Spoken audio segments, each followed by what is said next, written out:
name's Ashley Horne. I'm with That Nerd Show. We're at the 2018 Dallas International Film Festival talking with Jordan and Gabylu. Did I pronounce that correctly? Yes. From American Curious. Correct. Tell us a little bit about the film.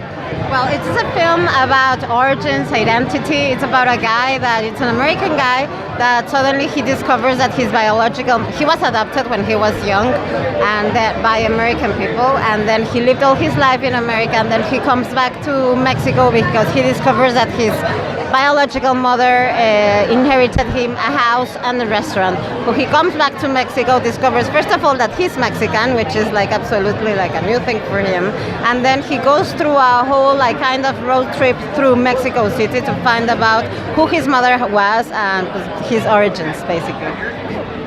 Very interesting. What would you say was the most transformative part of his journey? For me personally, well, I can speak to the fact that this is a Mexican movie entirely, except for me. It's an entirely Mexican cast, crew, with one American lead.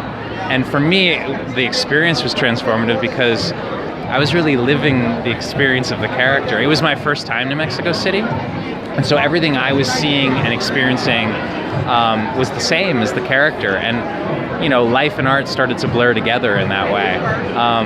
And whenever you're a stranger in a strange land, you're a fish out of water, and you're in a new place, you can't help but be changed by the experience, by being around new people and a new culture and a new language.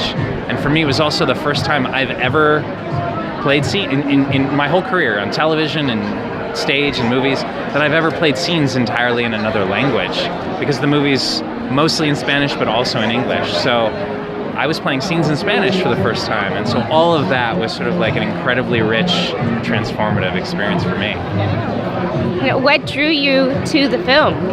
What drew me to the film? Yeah, both. Well, Gabylu wrote a really beautiful story that speaks. What I think the movie is about so many things, but it's executed very precisely and simply. And I think everyone who sees it can relate to it at some angle, in some way. It has really universal, transcendent themes. Ultimately, we all kind of want to know who we are and where we come from. And within that, it's my journey in Mexico City, but within that, she wrote and created a movie that's also this love letter to Mexico City and to the people and the traditions that make that city what it is. It's about food.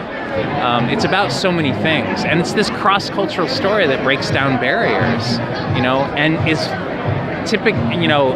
specifically relevant to now because it happens to be about U.S. and Mexico, which is very relevant now in terms of our borders. We're going to ask you guys one more question, and it's our nerdy question. So you get your inner nerd out. All right, the famous nerd question.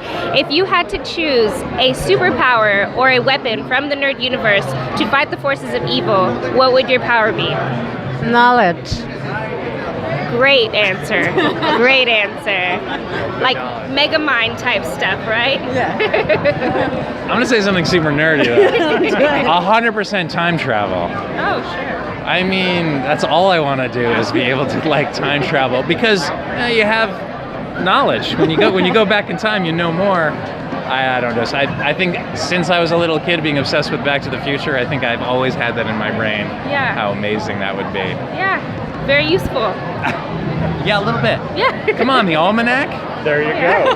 There you go. Great Thank answer. you. My Back to the Future nerds out there, right? And where does this? I want to. Thank you so much for speaking with That Nerd Show. Thank you.